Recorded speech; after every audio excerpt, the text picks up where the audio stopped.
Bioethics Colloquium Series hosted by Trinity Evangelical Divinity School. I'm Michael Sleesman, Program Director and faculty member in our Bioethics degree program, and I'm pleased to welcome you to this evening's lecture. To keep my introductory comments brief, I just want to mention a few opportunities that will be coming up here at Bioethics at Trinity that you may be interested in. The first is to highlight the work of my colleagues at the Center for Bioethics and Human Dignity, most specifically their upcoming 32nd annual summer conference entitled Living in the Biotech Century, the First 25 Years. As one of the leading global venues for Christian bioethical engagement, I encourage you to attend their upcoming conference this June, either in person or virtually. To learn more about the summer conference, the center's work, along with the other things they produce, including a number of resources that they have online, please visit their website at cbhd.org. In addition to the work of the center, Trinity publishes the journal Ethics in Medicine. As one of the oldest continually published periodicals in Christian bioethics, Ethics in Medicine recently celebrated its 40th anniversary of publishing, advancing Christian bioethical scholarship consistent with the values of the Hippocratic Oath. To learn more about the journal, access the free archives, or to become a subscriber, please visit the journal website at ethicsinmedicine.com. I also would like you to join us for the third and final lecture in this series, which we'll be hosting next Thursday evening, April 10th. We'll be hosting Dr. Gregory Webster, and his presentation will be entitled Navigating Ethical Pathways in Pharma. More information about next week's virtual event will be available via Trinity's event calendar and the Eventbrite registration page. Now, a few housekeeping matters for this evening's lecture. Dr. Jaggard's presentation will last about an hour, followed by Q&A. Those joining us remotely, you can submit your questions at any time during the presentation via the chat function on the YouTube Live. Once Dr. Jaggard concludes his presentation, we'll get to as many of the questions that are posted there as our time will allow before our 8:30 conclusion. For students in the Bioethics Colloquium class, we will reconvene. For those meeting here in person, we'll reconvene in the CBHD conference room. Those joining remotely, we will rejoin via the Zoom session approximately 15 minutes after the completion of the lecture. So if we finish at 8:30, we'll rejoin at 8:45. Now to this evening's lecture. Our speaker, Dr. Peter Jaggard, is a longtime friend of bioethics at Trinity. He's an alum of TEDS, having completed his master's in Christian thought with an emphasis in bioethics. And for many years, he's served and continues to serve as a member of CBHD's advisory board. He's also been a regular speaker at CBHD events over the years, and we're very pleased to have him here again this evening. Dr. Jaggard is a board-certified specialist in internal medicine and geriatrics. He's also a certified medical director and has practiced in the North Shore area of Chicagoland for over 41 years. He is currently practicing exclusively in the Post-Acute and Long-Term Care continuum. He has written, presented, and published on a variety of topics related to the care of older adults and end-of-life ethics. Think of a lecture he gave a few years ago to a group of students exploring issues of memory care, sexuality, and consent, I believe was the topic. So often very stimulating conversations that he's challenged our students with. More recently, as the state of Illinois has become involved in conversations about physician-assisted suicide and medical aid in dying, Dr. Jaggard has been involved directly in these conversations, both testifying before the State House a few weeks ago, along with my colleague, Dr. Matthew Epinet. And he's also written several pieces on the topic to address concerns related to this important issue. And these will serve as the basis for this evening's lecture. Would you please join me in welcoming Dr. Jaggard back to our campus as he presents Should Doctors Prescribe Death? Semantic, Social, and Spiritual Aspects of the Assisted Suicide Debate.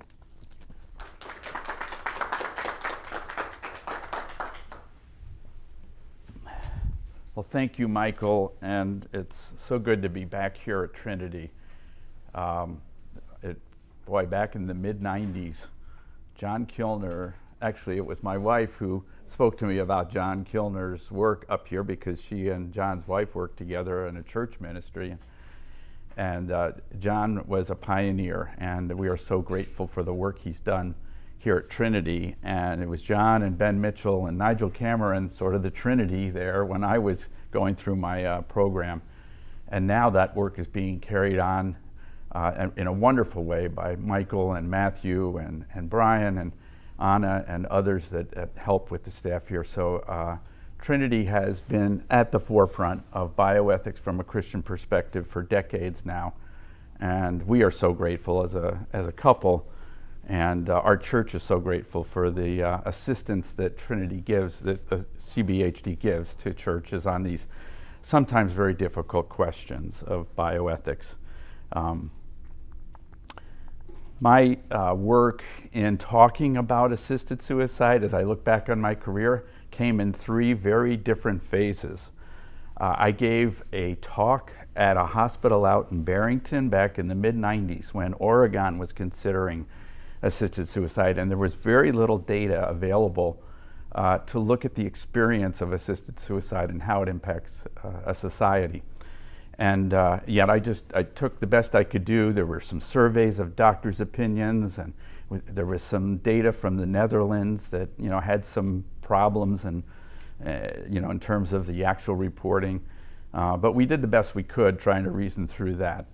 Then came the mid-teens, the 2010s, and that's when the majority of the jurisdictions in the United States that have legalized it, the 10 states plus DC, sort of came in that period of time from around 2013 to 2021.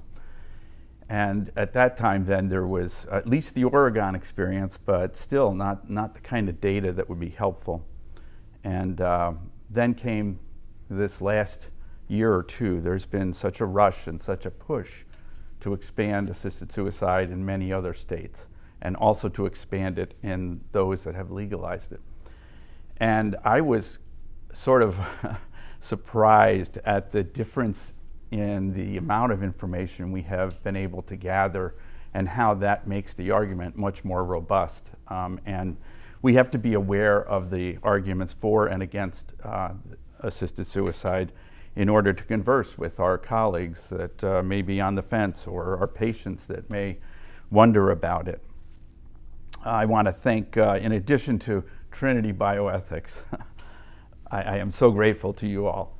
I want to thank a colleague, Dr. Rick Sams, who's a Georgia doctor, who also, I believe, went through this program.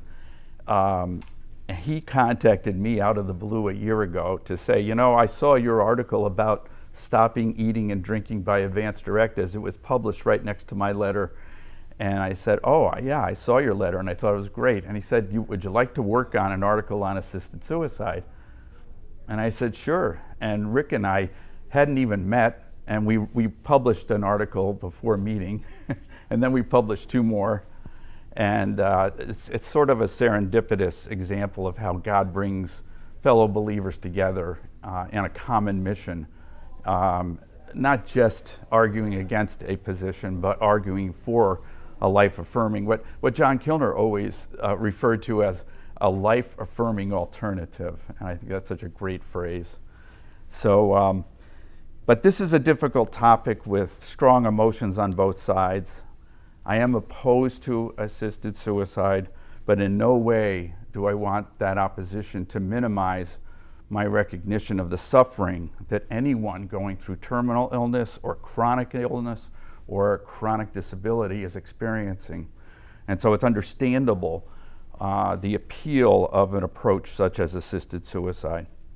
I hope to present some data, a few relevant cases, and the collective wisdom of some respected voices on what is much more than a scientific or a medical question. And so as we think about these things, it is a difficult and deep subject. So I just want to say a quick prayer at the beginning then. Lord, I just pray that the words of my mouth and the meditations of our hearts would be acceptable in your sight, O Lord, our rock and our Redeemer. And may you be glorified, and may the rock who is our Redeemer, Jesus Christ, be glorified in his name. Amen. Okay, so my title is Should Doctors Prescribe Death? There's 4 words there. Should makes it an ethical question, and it's always good not to state an ethical position first, but to state the ethical question that you want to stake out your position on. So should is meant to refer in an ethical way Doctors. Well, you know, the medical world is a lot bigger than doctors now. It includes not nurse practitioners, it includes physician assistants. And in some jurisdictions, it is legal for those other disciplines to prescribe assisted suicide. So, but I do that, number one, because it's a shorter word on a big slide. but number two, to kind of recall to us the profession of medicine as it ought to be. There's been a lot of what I call deprofessionalization of medicine, and so doctors have strayed away from the historical autonomy they had professionally, and most are employed now. Should doctors prescribe? And prescribing is what this is about, this question, assisted suicide. What is it right to prescribe? And it gets into the area of prescriptive authority and what a prescription means. Is it just a suggestion by the doctor? Or is it something the doctor is saying, yes, you should take this? And then death. We're not talking about dying. We're talking about death. That's an important distinction, and we'll get to that. So there are semantic, terminology. I majored in philosophy, so forgive me. I like to go right to definitions and get to the grounding of what we're talking about for clarity's sake. Semantic aspects to this debate, but the biggest portion of this talk will look at the social or societal level of aspects in the debate, and then finally the spiritual aspects of the assisted suicide debate. Yes, I am a Christian. Yes, CBHD is a Christian institution, but all but the last argument will be secular arguments that are accessible to people who may not necessarily affirm the Christian faith. So I will be looking at good reasons why a society in general should not legalize assisted suicide. So this is the overview then that I just mentioned, and we'll work through. The handout will take you through the outline of arguments. Disclosures, I have no relevant financial disclosures. You don't make a lot of money by arguing against assisted suicide. But however, we must state that as a physician. Secondly, though, I also have to make this statement. I am going to be talking about some medications that are used in assisted suicide, and I must say to you that there is no FDA-approved medication for the purpose of assisted suicide, and as such, any mention that I make of the use of these medications for the purpose of directly causing death is an off-label use. That means not approved by the FDA. And it does not in any way constitute an endorsement by me, of course. Thirdly, here's my theological summary of what I believe, and I'm not going to read this. Okay, but I want to emphasize, like Trinity's statement of faith, that we ground our beliefs on what is right and wrong on the existence of an all-powerful, all-loving, all-good, holy God. And he has revealed himself both in his word, the Bible, and in the person of Jesus Christ. And it is only in the work of Christ on the cross, which we're going to celebrate in a couple of weeks, and his resurrection from the dead, that we can have hope in the face of death and be freed from our fear of death, which is an important spiritual theme that we'll touch on near the end of the talk. So the death and resurrection of Christ are central to the Christian position on how we view human life, both its worth and it's the reason we are created and what happens after we die. So we're going to look at the introduction here. What's the state of the issue? What's some of the ways of reasoning about assisted suicide? And then we'll present the first case. So I'm using the term physician-assisted death or provider-assisted death instead of assisted suicide. And I've done that in order to dialogue with people who are on the other side who reject the use of the term assisted suicide. It doesn't mean that I'm sacrificing ground here. We'll get to that point. But we are told as Christians to give a reason for the hope that is in us, but to do it with gentleness and reverence. And so there are reasons why people might object to that term. Let's find a better term. But here are the states where it is legal, plus the District of Columbia. And just notice some of the terms that are used. They're death with dignity, end-of-life options, our care, our choice, medical aid in dying, etc. And in this year, 15 states, including Illinois, are considering legalization. 5 states where assisted death is already legal are considering expansions. But this year, a unique, perhaps relatively unique, there are some pushback efforts. Montana is considering legislation to outlaw assisted death. They are the only state where it is approved, but the approval was not by the legislature, it was by their state Supreme Court. Now the legislature wants to look at outlawing it. And West Virginia is seeking a constitutional amendment to outlaw assisted death.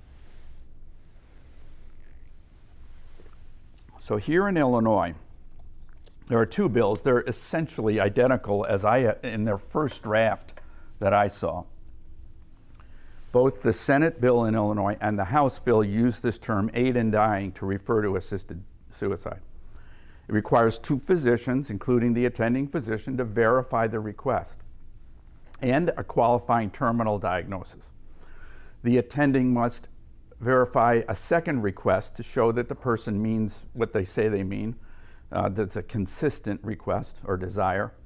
It has to be at least 5 days after the initial request. However, the bill, as was initially proposed, allows that 5-day waiting period to be waived if the patient is expected to die in less than 5 days. If a physician refuses to prescribe aid in dying because of a matter of conscience, the bills say, quote, that he or she shall, at a minimum, refer the patient to a healthcare professional or entity who is able and willing to assist the patient in obtaining aid in dying. Furthermore, these bills also require, not suggest, but they require, that the death certificate must not state that the person died of suicide or that they died of self-administration of the drugs used to bring about death, but rather to state an underlying medical cause. So what are the arguments in favor of legalizing assisted death? Commonly, almost always, the number one is autonomy, self-law. It's my body, my choice. I get to the point where I feel my life is no longer worth living. I'm the one to decide that, and you can't say no to me. So autonomy rules in the modern ethic. Secondly, compassion or relief of suffering. Well, someone's in pain. We shoot horses, don't we? Why can't we have a peaceful way for someone to bring about death to relieve them from suffering? Thirdly, and you'll hear this stated by a lot of people, well, it's just so costly to keep people alive nowadays. It's costing society a lot. Fourth, many people try to bring a moral equivalence between assisted death and hospice care. If we do hospice care for people, we should be willing to do assisted suicide as well. We'll look at that argument. And then another one finally is it's always been done, we just haven't officially legalized it. Doctors have snuck prescriptions to people or snuck them some doses of medicine that if they've said they want to end their life, and doctors comply with that quietly. Here are some of the arguments against legalizing assisted death. By no means is it all of them, but I'll be touching on some of these. Terminal suffering can be addressed with hospice care without taking the life of the patient. Secondly, the principle of double effect. Intent and dose do matter, okay? That means that if we are giving a hospice patient increasing doses of morphine to relieve their suffering, we are doing it with the intent of relieving their suffering and not with causing their death. We are going to relieve them as aggressively as needed, but we are not doing it with the purpose, the intention, or the means of ending their life. In other words, we're not just jacking up the morphine dose multiple levels at a time, but rather gradually. Another argument against it is the erosion of the trust with the patient and doctor relationship. Next is the slippery slope. We'll look at that as some of the data has come in now that illustrates that that's a real concern.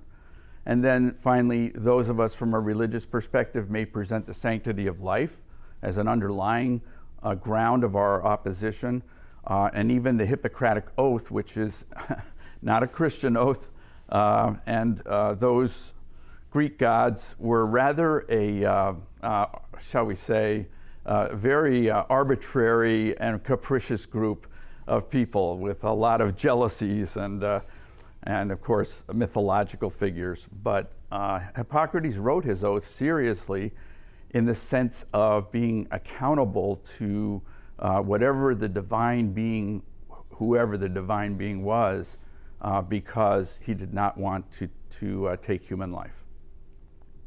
So our sources of evidence, I mentioned earlier, case reports. Case reports are very helpful in telling emotional stories and swaying people's opinion, perhaps.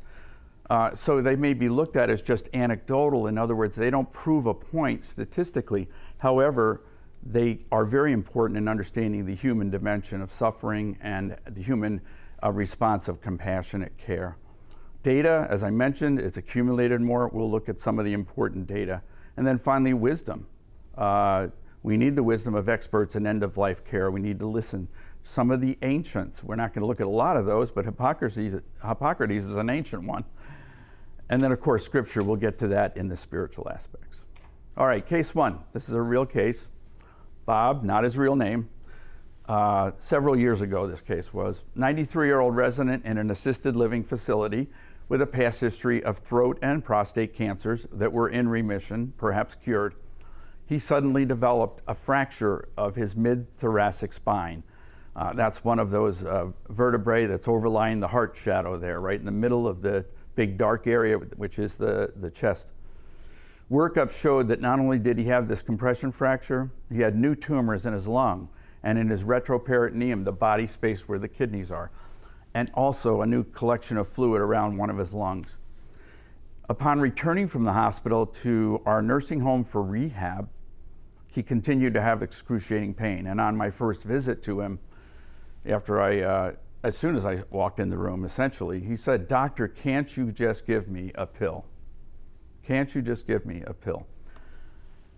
What do we do with that request? Well, we're going to get to that, and we'll get to the outcome of this case towards the end. But at a minimum, such a case requires us to allow Bob to have the time to process and understand what he means by his request.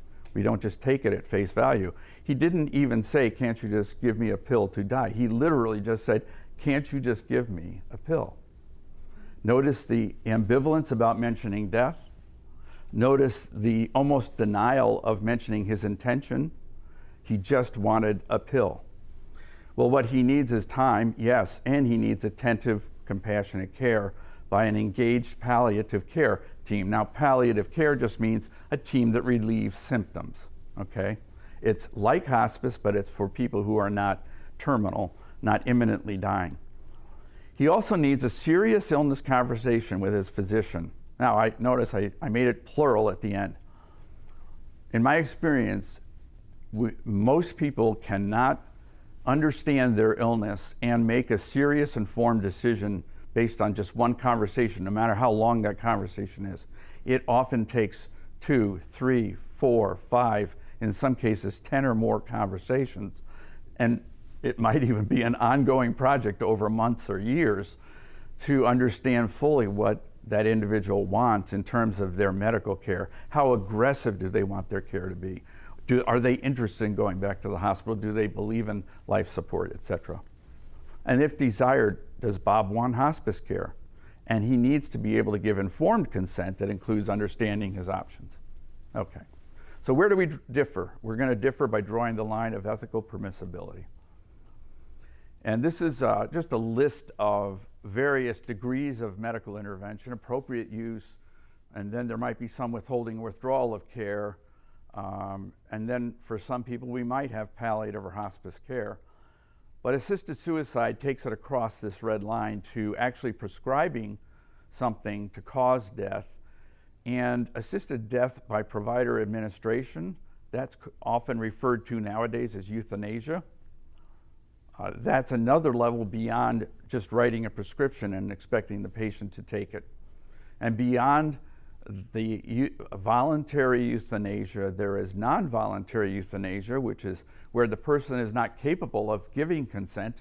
They may have an advanced dementia, they might be in a coma, and others would be making their medical decisions. Is it ever right to allow euthanasia in that situation, what we call proxy decision making? And then of course, involuntary euthanasia is killing someone against their will, and that is illegal, and we would call that murder. Do the bioethical principles help us resolve the dilemma of what is legal? My answer in brief is no, because bioethical principles, as set out by Beecham and Childress, are not absolutes. They are mid-level, and there's not an agreement among the list of principles that were designed back in the 1970s. The Belmont Report lists 3, and the Beecham and Childress list 4 a year later. And Belmont talked about respect for persons, and Beecham and Childress changed it to respect for autonomy, hence this elevation of autonomy above even the person. There's a whole debate about this. I gave a talk on this at one of our breakaway sessions. I'd love to do it again, but I think that we need to realize that autonomy has been given a place of primacy that is troubling for many reasons. There are conflicts between these principles, so we're never going to solve this dilemma by principles. You'll see the semantic. We're going to talk about the semantic aspects now just briefly. You can see the evolution of the semantic challenge in the names of the organizations that are in favor of assisted suicide. They reject the term assisted suicide, as we mentioned. They use other euphemisms, and there is evidence of confusion about these terms. So that was one of my critiques. Here's just the names of the organizations that have promoted euthanasia over the past century, basically.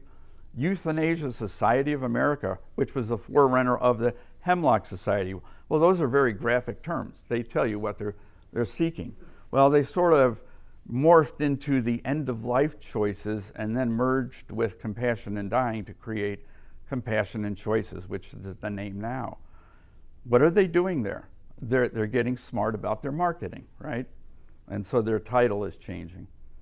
And their view of assisted suicide as a term is that it's loaded and it presents terminally ill patients in the same light as terrorist bombers. So they don't like it. It's an emotional reaction they have against it.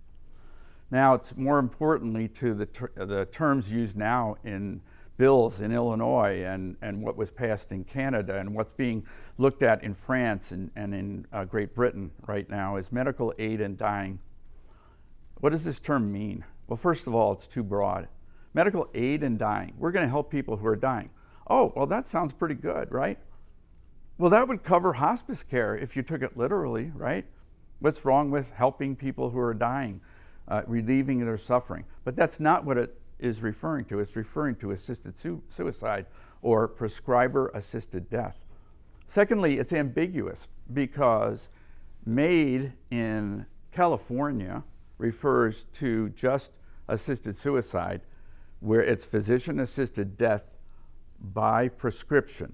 In California, the doctor has to write the prescription, the patient has to fill it, and the patient has to take it.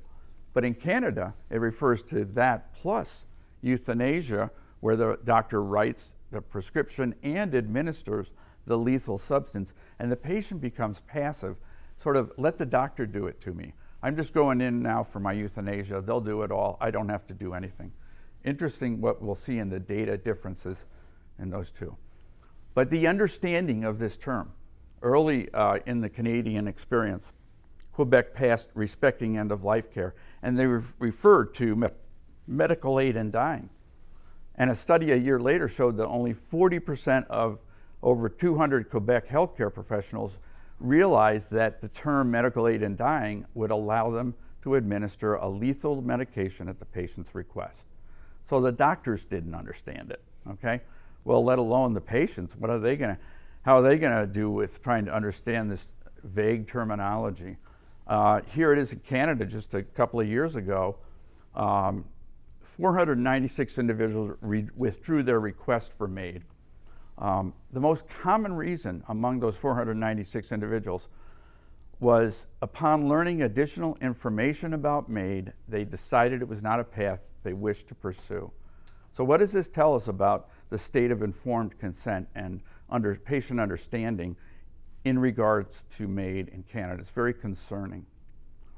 Well, here's something that helps us understand it, at least as physicians. On the left is a list of 5 medications, and the usual dose we give when we're using them for therapeutic, normal medical purposes. Digoxin, that's a heart medicine. Diazepam, that's Valium. Morphine, that's the big center of the picture here.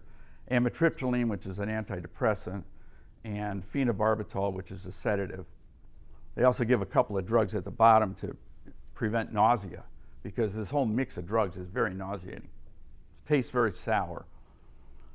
Well, the dose they use in physician-assisted death is not 5 to 10 milligrams of morphine. It's 15,000 milligrams of morphine. That's 1,500 to 3,000 times the dose. That's more than 3 orders of magnitude for you mathematicians out there. This is a huge increase. They are not incrementally escalating hospice-level doses. They are giving medication doses that would kill a horse. So just so we're aware of that. So semantics matter. And this article came out in the Hastings Center report, which is a reputable bioethics journal, just in September and October, written by authors in Europe who were looking at the debate in France, looking at the debate in Great Britain. And here's what troubled them. These terms were troubling: aid in dying. Society should think about why the laws and the public are avoiding terms like death and why they favor acronyms like MAID when its vagueness removes people from the specific ethical issues at stake. In that respect, it seems desirable to aspire what one linguist has called a language-independent philosophical perspective. In other words, they're not being honest with people. They're avoiding the use of the word death. They use dying as a term. So Rick Sams and I, one of our 3 articles we wrote in reply, we said, yeah, this is a problem. This is a problem because we're not distinguishing dying from death. Dying is this journey we're actually all on from the moment we're born. You could look at it that way. But for some of my patients, who I think 5 years ago I thought would be dead by now, they're just sailing along. It's an inexorable journey. It does head towards a final moment, and that final destination is the moment of death. Dying is not yet completed. It's part of life. Death is completed, the Latin terminus ad quem. That's where the final station on the railway line. Dying, we don't know how long it's going to be. Death is a permanent state. Dying people are still alive. Dead people are not. These 2 words mean very different things. And so the goal of MAID is not aid in dying, it is aid in death. So Rick and I proposed in a different article these 2 terms that I've already alluded to: provider-assisted death by prescription, provider-assisted death by administration. And in that article, we refer to MAID as a euphemism. It's being mainstreamed in society as well as the medical literature. It's deleterious because MAID's proponents do not consistently express the meaning and intent of the practice. It downplays the fact that a provider is participating in the act of death for a patient. And as I've thought about this more and more, I haven't talked to Rick about this, but I'd almost change it to prescriber-assisted death, because doctors are not the only ones doing it. Nurse practitioners, PAs are doing it, and everyone who writes a prescription for this stuff needs to recognize that a prescription is a guide, a direction, a rule of action that's ordained it's specified with your prescriptive authority to designate a remedy for something. We're not saying, people, I suggest you should take some, statin for your cholesterol. No, you should take a statin for your cholesterol, whether that's right or wrong for a given person, okay? It's meant to be an authoritative action. So what are the social and societal aspects? Now we're going to have to move quickly, but this is the whole list, and it's in your argument, in your outline. This outlines some arguments against assisted death. Here's data. This is a great piece of data from American Journal of Bioethics from Daryl Pullman, comparing California and Canada's summary of data after the first 5 or 6 years, okay? They legalized assisted suicide in the same year. They started out with roughly the same population, these 2 jurisdictions, California and Canada. The difference, as I mentioned earlier, California only allows assisted suicide. Canada allows assisted suicide, where I take the prescription myself, and euthanasia, where the doctor administers a lethal injection or some other lethal method. Just look at the bottom. How many deaths have happened in California since then? Only 486 assisted death in that year, 486. In Canada, it was already up over 10,000. That's huge. What a huge difference. Assisted deaths in California were less than 1%. They were 0.15% of all deaths. Assisted deaths in Canada were 3.3% of all deaths. And in California, 37% of patients did not actually take the medicine. They were given it, they were prescribed it, they chose not to take it. But in Canada, where you can just let the doctor do it, less than 2% of the requests were withdrawn. Something very, very different is happening when you have these two different strategies. You can look at the numerical rise from 2019 to 2023 now. We have over 15,000 deaths in 2023. And in Canada, there's now track 2. Track 1 were terminal patients. Track 2 are people who are not terminal. And yet they're now allowed, as of 2021, to apply for assisted death. And look at the numbers there. You're starting to get a significant number taking it. And most concerning is that in both groups, there was not a robust use of palliative care. About 3/4 of terminal patients got some palliative care. Less than 30% of the non-terminal received any palliative care. And here's just the graphic rise. At this rate, it's 30% increase per year. I sure wish my 401k looked like that. Doesn't look like that after today. But if you keep at this rate, it will be over 10% of all deaths in 2 to 3 years in Canada. Assisted death will comprise more than 10% of all deaths. Case 2. I told you about Bob, my case earlier. We'll get back to him at the end. Case 2, real quickie. This was a Canadian military veteran, a woman who had been injured and paralyzed in a military training accident. She was wheelchair bound, but not terminally ill. She just needed a wheelchair ramp for her house. She needed an entry ramp to live. And in a phone conversation with a bureaucrat in their Veterans Affairs organization, she was offered not a ramp, but a maid, medical aid in dying. She had been trying for 5 years to get a ramp. And they offered her not that entry ramp, but an exit ramp from life. And later she received a letter to the effect that maid was still an option if she wanted to have it. So this hit our news, I think, pretty amazingly. It was startling to see that a bureaucracy would be the ones to refer for maid, but that's what's happened in Canada. So Canada legalized it in 2016. They removed that criterion of terminal illness in 2021, and they're going to expand their assisted death indications to mental health conditions in 2027. In the United States, New Mexico and Washington have now allowed mid-level practitioners to write the lethal prescriptions. Oregon and Vermont have rescinded residency requirements. Oregon and Washington have rescinded waiting periods for those whose death is imminent. I still don't get that. You're going to die in less than 5 days, so we got to rush to get you dead by assisted suicide. That logic is beyond belief. So there's these attempts to expand. Well, here in the United States, this is a wish list by one of the leading proponents of assisted suicide in the United States. He's an attorney, and he's been writing all sorts of articles in the medical journals, trying to tell doctors, you need to do this. You need to get on board with us, because this is what we want, this is what we need. And we want to get those non-physician professionals to prescribe. We want a shorter waiting period. We want to permit self-administration if someone's disabled. You're discriminating against the disabled if they're not able to self-administer. So we need to allow assisted self-administration and give them some help. Just push that plunger if they can. So there's all sorts of attempts to expand assisted suicide going on. David Brooks writes this about Canada, and this is a great article in The Atlantic, The Canadian Way of Death.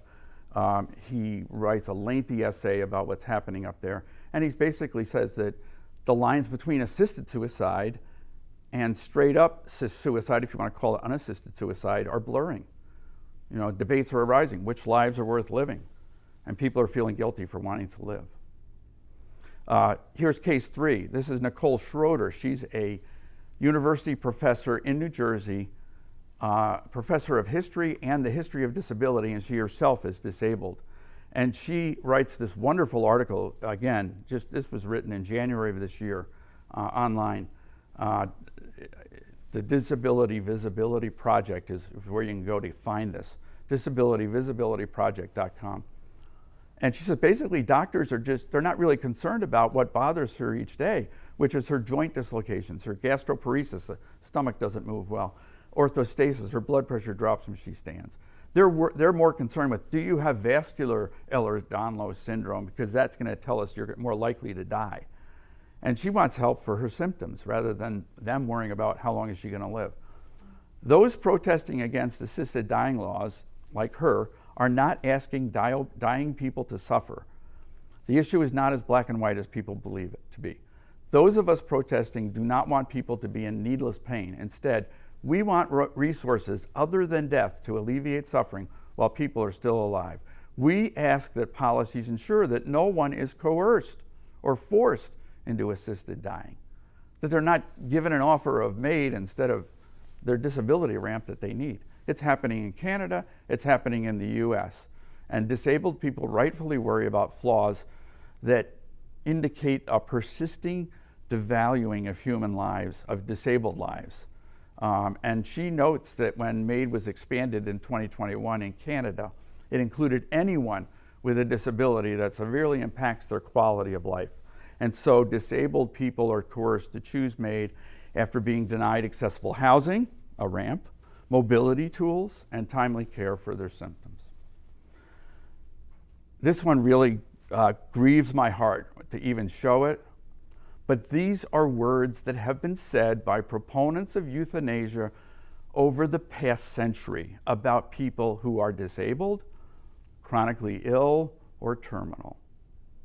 They are already dead. They're human ballast. They are life unworthy of life. We should chloroform unfit children. They're no longer fit to live. Euthanasia is evolution in action. World War II will be a biological house cleaning. That was the co-founder of the Euthanasia Society of America. One of the governors of Governor of Colorado in 1980 said that terminally ill older adults have a duty to die and get out of the way.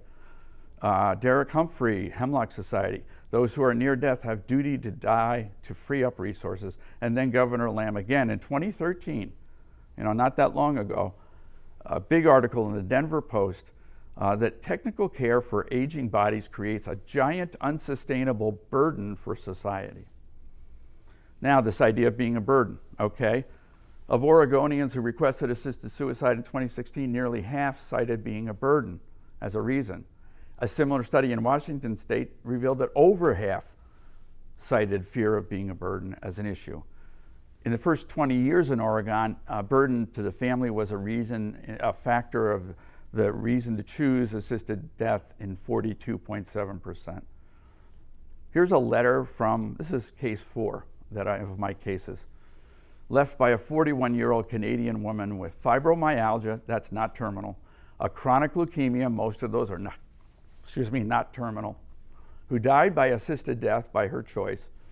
Please keep all this secret while I'm still alive because the suffering I experience is mental suffering, not physical. I think if more people cared about me, I might be able to handle the suffering caused by my physical illness alone. That's from David Brooks's article I mentioned from The Atlantic. So here's the suicide paradox. Is aid in dying really just plain suicide? And what does that imply for our social policy? Latin, I took 4 years of Latin in high school. This is correct. The Oxford Dictionary got it correct, okay. The Latin sui, of oneself, and cadere, to kill. It strains logic and credulity to claim that when someone ingests 15,000 milligrams of morphine with the intent of ending their own life, that's not suicide, okay? It's the definition, it's the epitome of the definition. Unassisted suicide, that's people who do it by themselves, rose from 42,000 in 2014 to over 49,000 in 2022.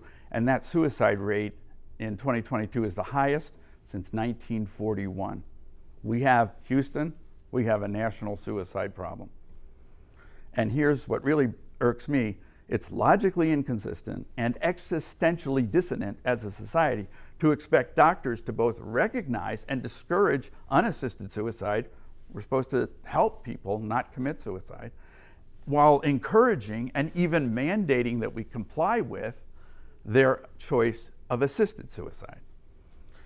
And just a final piece of data, only 5% who died by assisted death in the first 20 years of Oregon had received a psychiatry referral. That's just sobering, because the depression rate in advanced cancer and chronic illness runs up in the 50 to 60% range. So does legalization of assisted suicide affect the rate of unassisted suicide? It used to be that proponents claimed that if you legalize assisted suicide, we won't have as many unassisted suicides. It'll be a preventive for that. Well, the data does not bear that out. Systematic review in 2022, first of all, there's very scant evidence. They could only find 6 studies that met the study criteria for sufficient numbers of subjects in the study and be relevant. But no study showed that physician-assisted death reduces unassisted suicide. And actually 3 of the 6 studies suggested there was an overall increase in the total numbers of intentional self-initiated death. That's if you add up assisted suicide, unassisted suicide, and euthanasia in countries where it was allowed. That total number will go up once you legalize medical suicide, driven by increases in euthanasia and assisted suicide. Jones did a subsequent study. By the way, David Jones, the head of the Elizabeth Anscombe Bioethics Center at Oxford University. If you know anything about philosophy, Elizabeth Anscombe is a huge name, okay? And Oxford, and it's the Bioethics Center there. So this guy is a heavyweight. He's the nicest guy. I've talked to him on the phone. He gave me some of his data. And in a study he did after that systematic review, he was in on that systematic review, and then he did his own study. 4 countries that he looked at in Europe, Switzerland, Luxembourg, Netherlands, and Belgium, there were steep rises in total suicides, both assisted and unassisted added together, and ISID after legalization. So, well, another argument here, this is argument 10, PAD is not consistent with the goals of medicine. There's a great book by Farr Curlin, The Way of Medicine. He basically speaks against the provider services model of medicine, where we're just supposed to provide what the patient wants because the patient knows what's best for them and their health. And so we're just supposed to be the provider and fill out their pre-authorizations, which that's been the death of medicine, by the way, is pre-authorizations. Etc., and get their referrals for them. And basically, Curlin and Tollefson argue also that physician-assisted suicide has no place in the practice of medicine, and we should not even be providing referrals. Proponents will say it's unethical not to refer, even if you have a conscious objection. All right, so we're losing medical ethics and we're losing the profession of medicine if we legalize it. Prescribing death is outside the scope and goals of practice.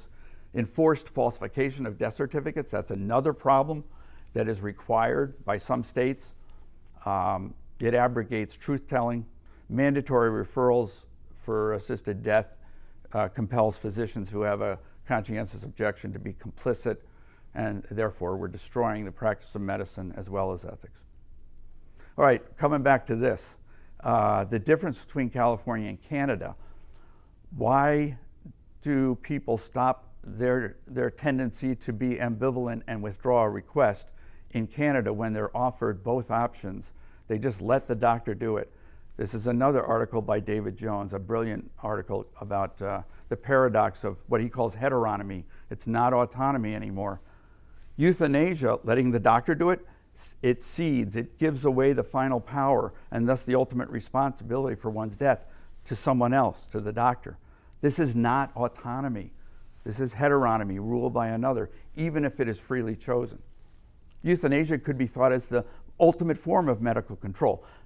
We're medically controlling death by making it happen when we want it to happen. This is not directed towards a patient autonomy, but a comforting heteronomy. And he calls it the ultimate form of medical paternalism. And if you really want to get a progressive very upset in medical ethics, you endorse paternalism. And it's one of their favorite attacks.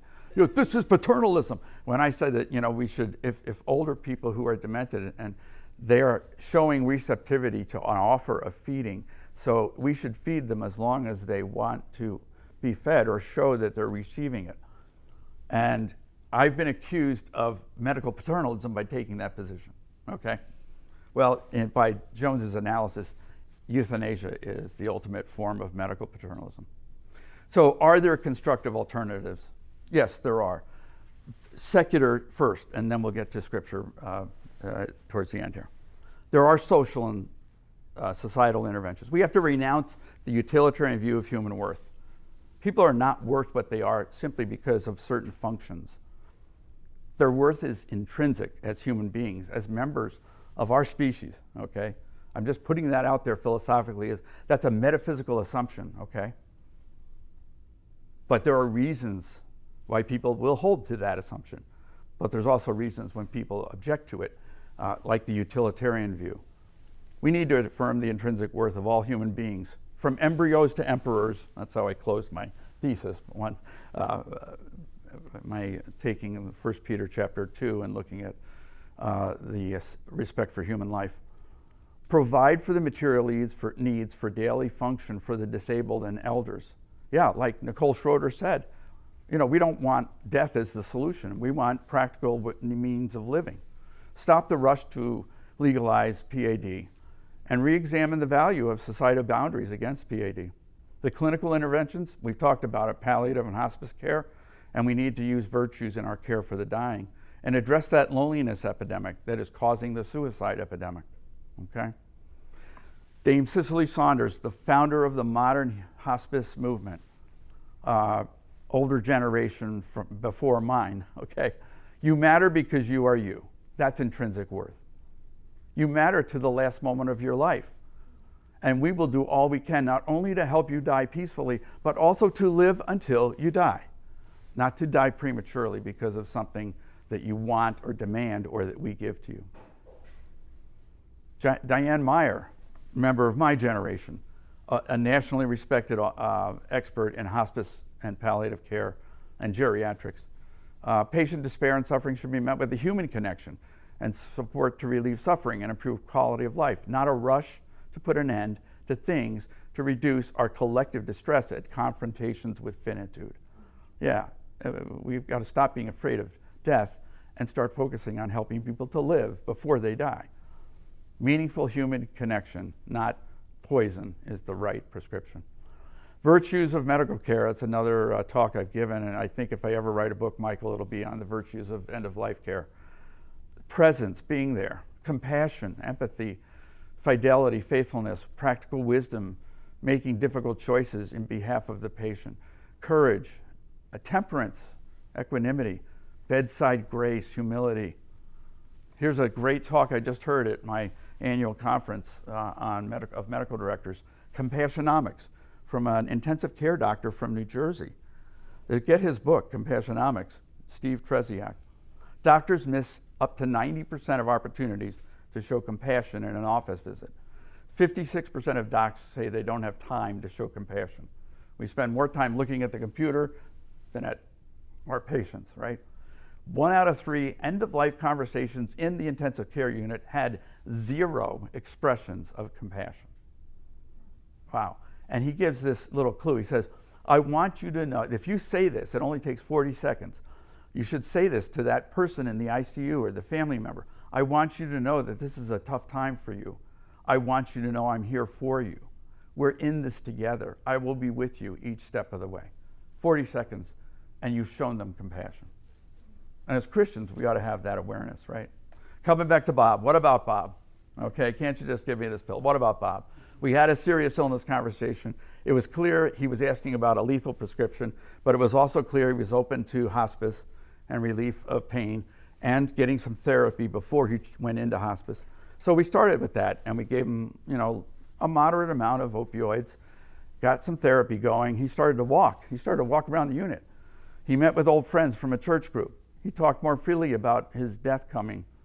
I saw him 10 times in 44 days, and Medicare paid for every one of those. That's not overutilization. Bob needed that presence. He never again repeated his request for assisted death. A week prior to dying, his pain escalated. He took to bed. I think the compression fracture and the tumors were starting to cause the paralysis. He lost his appetite. We made him comfortable, and he died peacefully. So he needed sensitivity, active listening, a plan of care consistent with his goals, meaningful human connection, Diane Meyer, helping him to live until he died, Cecily Saunders, a peaceful death, an engaged team, and the virtues of care for the dying. And my position I stand on: palliate as aggressively as needed, yes, but never with motive or manner to kill. Well, finally, there is a spiritual aspect. PAD is more than a matter of life and death. It's a matter of life and death, but it's more than that. It's a conscious choice about ending one's death prematurely. So it's more than a medical, legal, or even an ethical issue. It's a profoundly spiritual matter, touching on what we believe about God and eternity and our purpose in this world. Diane Meyer says this: physicians often consider debilitated and older people to have a fate worse than death, to live in an impaired state. And that this may actually, the physician's fear of living like that, their own fear, they project that onto their patient, and it may cause coercion unconsciously for the patient to agree to a hastened death. And this is a travesty when physicians cannot see life as their patients do. I think Woody Allen captures it the best. I'll skip the Pascal. Pascal just says we put up diversions to stop thinking about death. What he says is not that I'm afraid to die. I just want to be there. I don't want to be there when it happens. So there's a fear of death. I think Psalm 23, we all know, even though I walk through the valley of the shadow of death, I will fear no evil, for you are with me. The presence of God and his guidance give us comfort in the journey when we're facing death. Philippians 1:21, to me to live is Christ, and to die is gain. And that is a perspective that has a special meaning in my family as we went through our own crisis when I was a teenager. Where is our anchor in the storm of life in the face of death? I experienced the grief of loss of my two younger brothers. One was a newborn and the other a victim of leukemia at age 12. I was 15 when my older of the two brothers died. More than 50 years later, my sisters and I cared for our mother as she chose hospice at home rather than the suffocating isolation of a COVID-restricted nursing home. She was at peace just being home with her family, awaiting her eternal home. During that time, I reflected on how both my parents had led us through those valleys of the shadow of death a half century earlier. To quote King Theoden of Rohan, Lord of the Rings reference, no parent should have to bury their child. My parents did so twice. They are my heroes of hope in the face of death. They taught us the difference by living out the difference that the death and resurrection of Jesus Christ makes for someone experiencing death. I know of no other truth that so powerfully offers an anchor in the storm, hope in the face of grief, and victory over the valley of death, eternal life beyond the grave. There's no other story than that gospel of Jesus Christ. These are the foundational affirmations. We're made in God's image and have intrinsic worth. We're also, our atonement was paid for by the blood of Christ, of infinite precious worth. In addition to that image of God, that's how much God values us. Yes, death came through sin. We are frail and mortal, but Christ came to undo that curse of sin and death and to deliver us from the fear of death. Hebrews chapter 2. And one day we will be raised like Christ into imperishable bodies. So in this life, every human being is valuable intrinsically because of the image of God, and we also accept the frail and fleeting limits of our mortality. To live as Christ and to die as gain. Human life is sacred because of the image and because of the commandment, you shall not murder. But it's also frail. It's a mist that appears for a little time and then vanishes. So the last quote on this slide, the sanctity of life can be stoutly defended for the Christian, while the frailty of life can be compassionately addressed. John Kilner writes about the very virtues I spoke about earlier in Life on the Line, one of his early works, and he mentions the fruit of the Spirit as being important when we're speaking to people who are facing death: patience, faithfulness, gentleness, and allowing people the time to come to grips with very distressing options. Sounds like I'm just an echo of John Kilner's wisdom from how many years ago? 30 plus years. A final thought is the bearing of burden. We are to bear one another's burdens and so fulfill the law of Christ. If anyone thinks he is something, when he is nothing, he deceives himself. Love, agape love, bears all things. If to be human, among other things, is to be a burden, which it is, by the way, and dependent. First 20 years of our life, dependent on our parents mostly. Last 20 years, many of them might be dependent years. What's in the middle? Yeah, maybe we're, relatively autonomous, independent for a period of time there. But if Christ is our ultimate human and human example, then bearing the burdens of others as a fulfillment of his law of love is the most fully human act we can ever offer to others.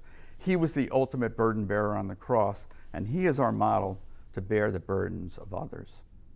Should we prescribe death? That's our original question. This is a question for society as a whole. Weigh the merits, weigh the demerits. Are you coercing people into it? Are you devaluing the ones who cannot speak for themselves? Christians need to have a voice. We need to engage as salt and light, because assisted death is a grave offense against God's law and biblical ethics. Proverbs tells us not to move an ancient boundary stone or encroach on the fields of the fatherless, the needy, for their defender is strong and he will take up their case against you. The Hippocratic Oath is an ancient boundary stone. So is the Ten Commandments, thou shalt not murder. We should not go outside of our lane. But there was Noah even before Hippocrates, even before Moses. And the law that God laid down for Moses, Genesis 9, from each human being too, I will demand an accounting for the life of another human being. Whoever sheds human blood, by human shall their blood be shed, for in the image of God has God made mankind.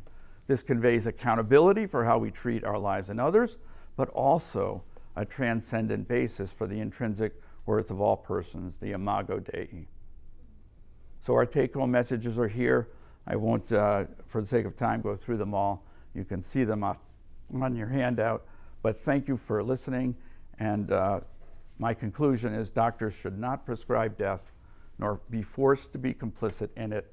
Not exactly a mathematical proof, but it is the best I could come up with for tonight. So thank you all for being here.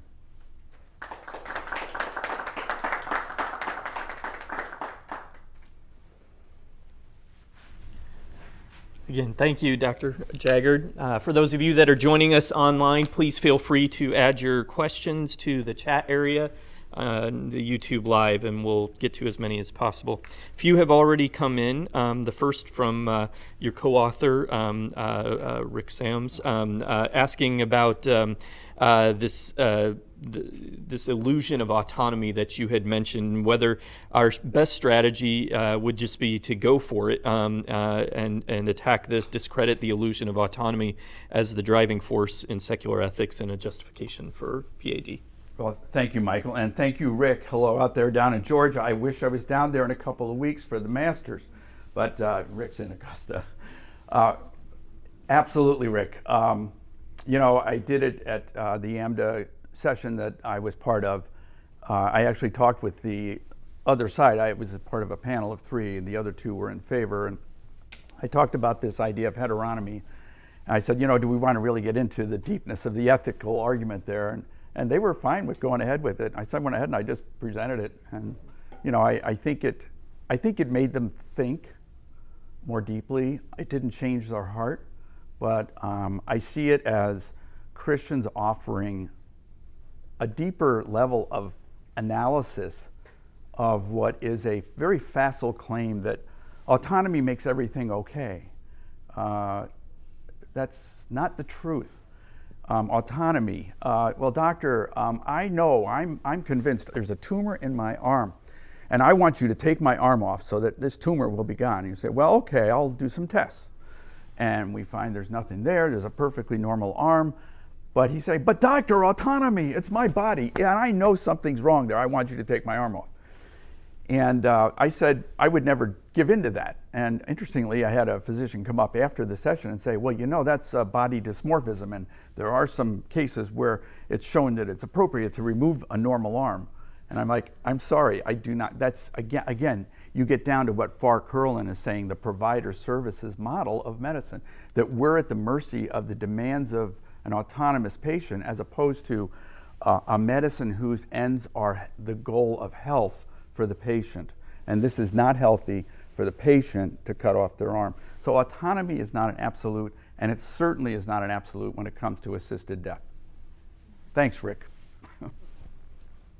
Another question for those that have joined in person, please feel free to let us know as well. But do you run into families who want their loved ones to have PAD when the patient does not?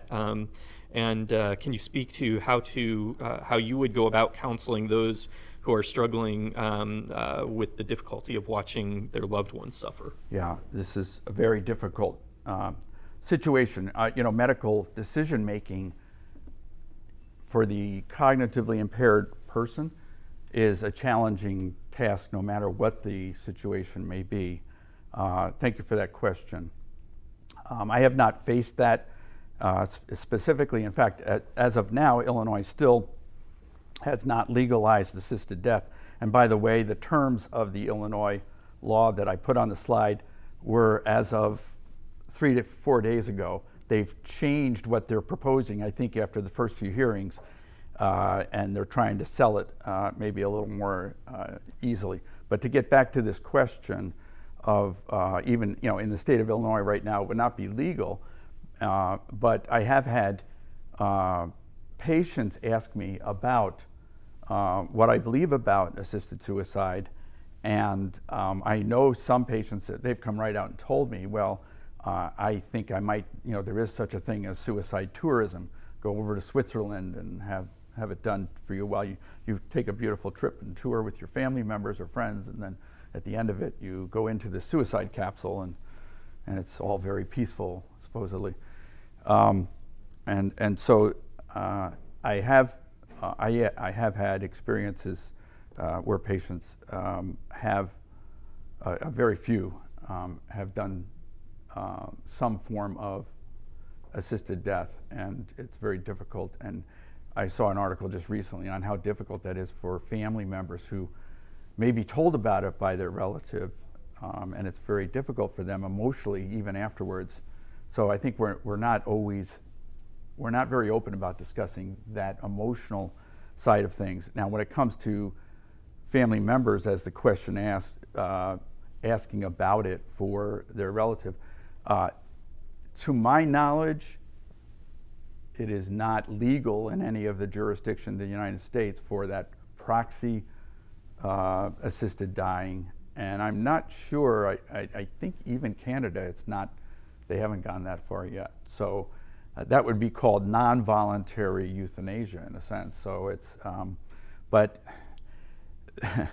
in the Netherlands years ago, there was a lot of sort of crossing that line, at least in the data that came out decades ago. I haven't looked at any of their data lately, but that was part of that Remelink report and all that.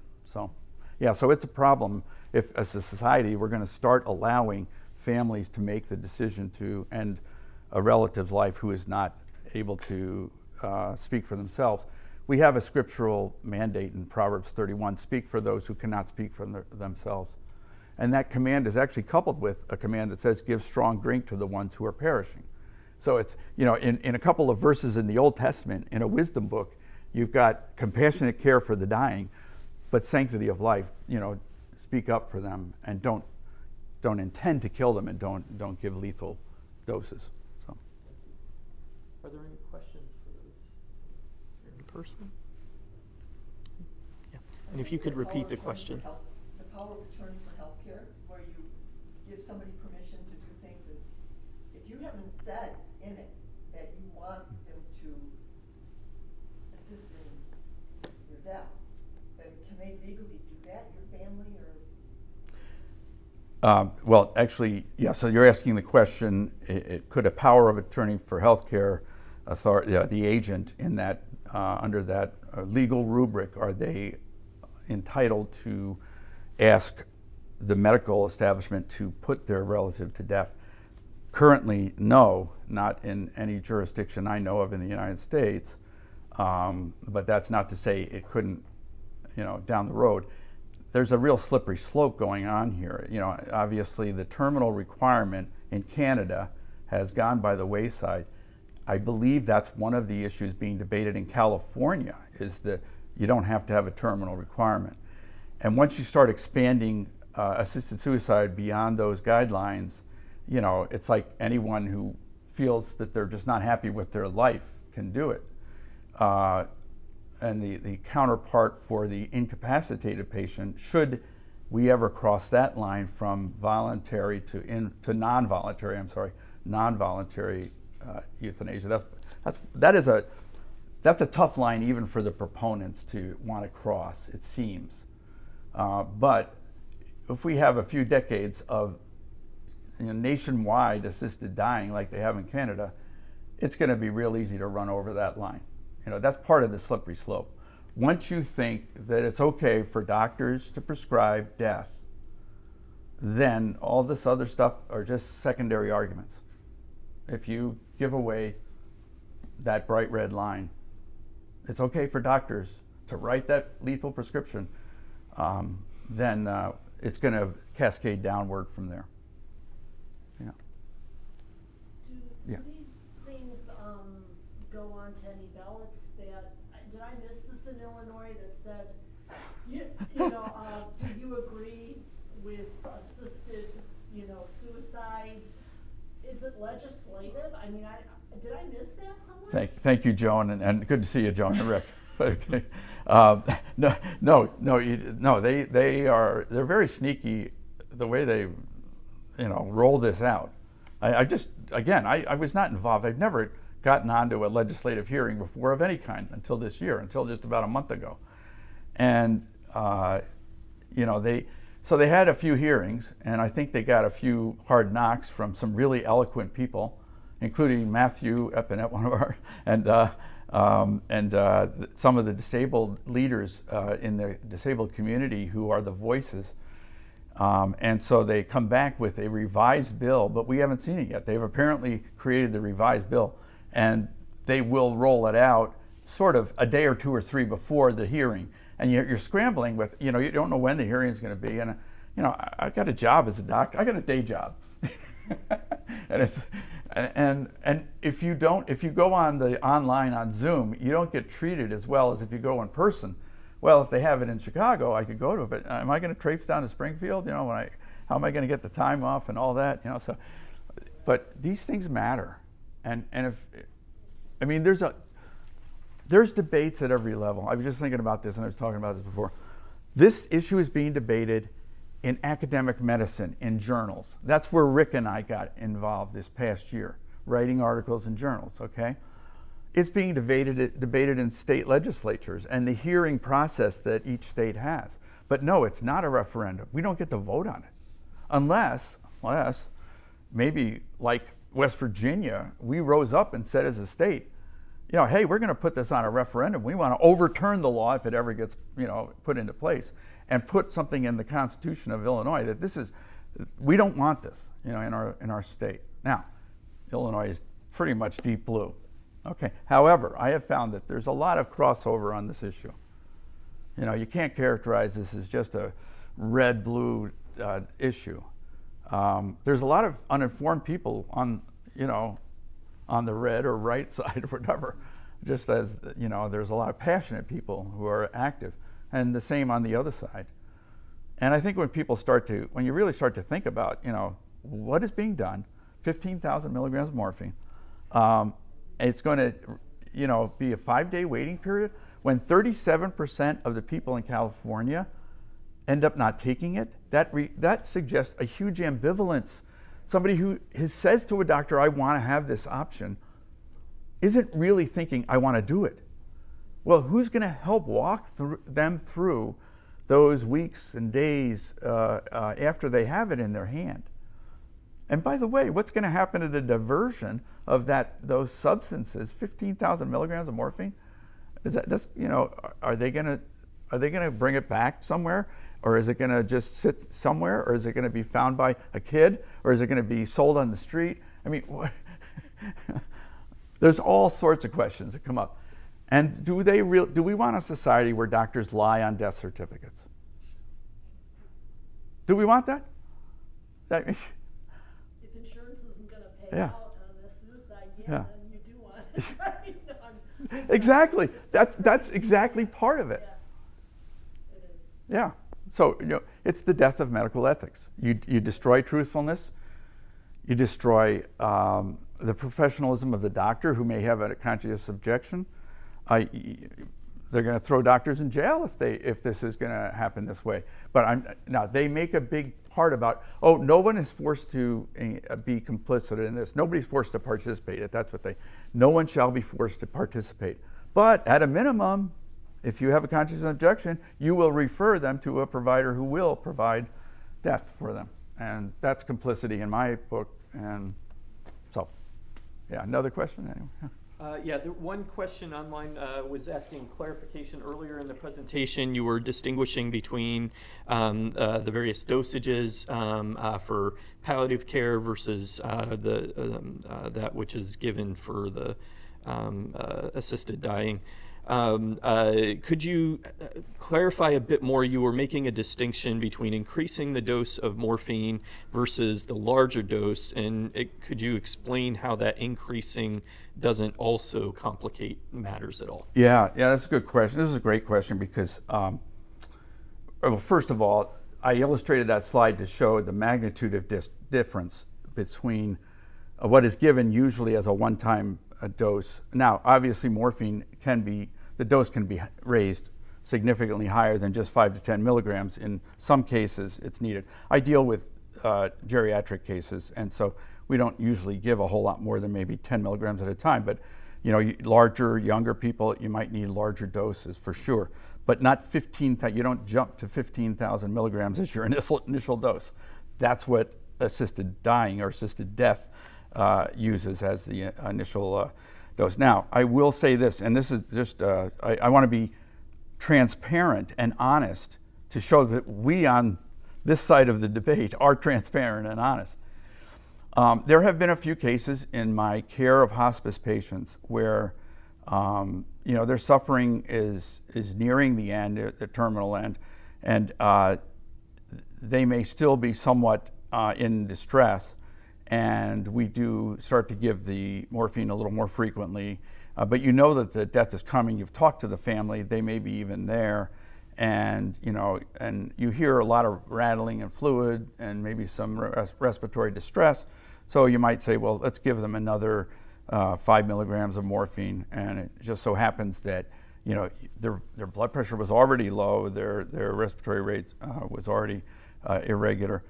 But they may happen to die within, say, 15 to 30 minutes after that. And I always ask myself the question, was I justified in giving that dose? Was it coincidental to their death? I knew they were dying, and I did not intend for that to be the case, that they would die from that dose. I'm not even sure that they did die from that dose. They died from what was obviously their severe pneumonia, heart failure, whatever. But one always has this uncertainty in those kind of cases, and that's where the principle of double effect comes into play, that we prescribe with the intention of relieving suffering, not with the intent to kill, and we will try to relieve as aggressively as is necessary. Does that mean that they died of that dose of morphine? No, they died of their pneumonia. they died of their heart failure. And the critics will say, well, you know, you can't criticize us. No, I can say this. 5 milligrams is a lot different than 15,000 milligrams. And its effect is intended to relieve. And if death happens to occur within some proximity to that, that's an inevitable coincidence. And that's the way I look at that. But I'm always, between me and the Lord, I've had a few conversations about those moments, because it's, you know, you always wonder, you know, my job is not to take life. And my job is to provide comfort when we cannot cure or sustain life very much longer. And we do get into those situations. So thank you for the question. It's not an easy one. I know we have some nurses here, and probably the nurses see it more than the doctors, because the doctor may give the order, but the nurse is right there at the bedside. By the way, we need more doctors at the bedside. That bedside grace is a huge virtue. It's hospitality, it's humility, it's personal contact. So anyway, sorry for kind of going around that. But no, that's very helpful. Another, I think, more challenging situation, you talked a lot about the importance of pain management, palliative care. What options are there when this seems to be insufficient, where the patient still seems to be suffering rather significantly, as you see with some kinds of cancer? Yeah, a good question. And again, all these are real life issues that are lived out every day in thousands of ways across America, and hospitals, nursing homes, home care, hospices. One of the sort of the misperceptions is the amount of motivation that pain brings to assisted death. Some of those slides I didn't mention, but pain is mentioned only about 24% of the time in Oregon and Washington surveys as a reason for asking for assisted suicide. It's usually autonomy, 90%. It's fear of being a burden. It's sort of the discomfort of facing death, that sort of thing. And I think fear of death is the actual spiritual problem here. I didn't have time to really develop that fully, but I think pain, yes, there are specialists in pain management. There are a variety of approaches to pain management, depends on the cause of the pain. There are pharmaceuticals, obviously, but again, you're talking about escalating opioids. 10, 15 years ago, there was a big push to us doctors. We need to give more pain relief. We need to give more pain medicine. And the pendulum has swung completely the opposite way. We need to get people off opioids because of opioid use disorder. And people get caught in this it is a whiplash, I will tell you, over the decades, that the social control of medicine generates. And so doctors right now currently are under-treating pain, probably. But there are newer agents to give for opioid-like pain control, buprenorphine to replace oxycodone, et cetera. There are injections, nerve root injections, and spinal cord stimulators, all sorts of other technologies that are used for various pain controls.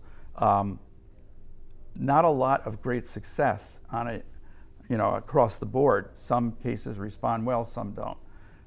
And there are some cases of pain that are just not completely relievable with medical means, and people live with pain. And in fact, there's a spiritual aspect to this too. I mean, read C.S. Lewis's The Problem of Pain. Is the goal of human flourishing to be free of all pain and all suffering? And as hard as it is to say it, I would say no, that's not the goal of human flourishing. In fact, the one thing that all human beings, at whatever level of function they are, will go through in life is suffering. Anencephalics suffer. Okay? People in end-stage dementia suffer. And the question is, the spiritual aspect of this situation is, what do we do with our suffering? Where do we take it? Where do we go? And the Lord rewards those who have suffered and endured and done so with honor of honoring him and his word. And I saw that in my parents with their suffering loss. I saw that in my older brother, the older of my two younger brothers, dying of leukemia for 6 months. So yeah, there are, and that's not to say that, well, we ought to seek suffering so we can grow and benefit from it. But the Bible does tell us to find the positive in our suffering so that we do grow in character through it. So yeah, these are metaphysical as well as medical questions. For our last question tonight, I appreciated the range of your presentation, addressing the medical, clinical, legal, social, spiritual dimensions as well. Want to focus on the spiritual dimension, and specifically as we think about the engagement of our churches, the Christian church here in America. If you had the ear of pastors and denominational leaders, ministry leaders in the churches, what are some things that you think the church needs to do in this particular moment? Yeah, this is such a great question, Michael. Thank you, because I'm an elder at my church currently, and it's, I don't know, my 6th go around on that. I think Rick and Joan remember. Yeah, this is so powerful a question. You know, I just heard this quote the other day. We cannot let the world be the light of the church. The church has to be the light of the world. That is so true. We have the message. The value of human life depends on the image of God and the blood of Christ. Okay? That tells us to God it's intrinsically, innately, eternally, infinitely value to him, because the blood of Christ is an infinite price to be paid. So the church, number one, needs to educate itself and grow in its awareness of the doctrine of human life. There's a doctrine of humanity that we've laid out, we've touched on it, we've talked about it. Created in the image of God, fallen into sin, infinitely worthy, total depravity, these great contrasts about who we are outside of Christ and who we can be in Christ. And the doctrine of Christology, that Christ is the second Adam. Christ is the way to a new humanity. So the pastors need to preach and teach on the sacred value of human life, the need for a Redeemer in Christ, the deliverance he brings from the fear of death. Hebrews chapter 2, read that passage. That's all about why Christ had to come in the flesh to share in our suffering. He had to be made like his brothers in every way so that he could deliver us from the fear of death and the slavery we have. We are enslaved to a fear of death. And that's partly why someone outside of Christ, naturally, assisted suicide sounds like a great idea when you're in terrible pain, chronic suffering, or terminal illness. So church needs to educate, teach and preach on those doctrines. Church members need to mobilize for ways that they can find to be positive voices and also living lives that show compassion for people. I mean, we need to be not only against things, but we need to be out there working in places that people don't go, nursing homes. I hate to say it, it's one of the medically underserved segments of our medical care system. It's just, when I retire, I just kind of feel like I'm abandoning people, Not that there couldn't be others that come up, but we're just not creating a generation of geriatricians, long-term care physicians that we need to. So Christians can get involved in service in those kind of venues, hospices. When it comes to the other end of life, of course, the crisis pregnancy centers and that sort of thing. So how can we be salt and light? That's it. We need the pastors to teach the basic value of human life and tie it to the person of Christ. He is the image of God. We are to reflect his image. He paid the price of his blood for our salvation. Then make the application. Go out and bear other people's burdens in the name of Christ. So fulfill his law. And that's as simple as I can make it. You can take that in 1,000 different directions and be truthful to that. Yeah. Well, thank you again Yeah. to Dr. Jaggard for this evening's lecture. Again, want to invite you back to join us for next week's lecture with Dr. Gregory Webster on April 10th. For those of you that are joining for the class, we'll reconvene in about 15 minutes. And thank you for joining us this evening. Good night.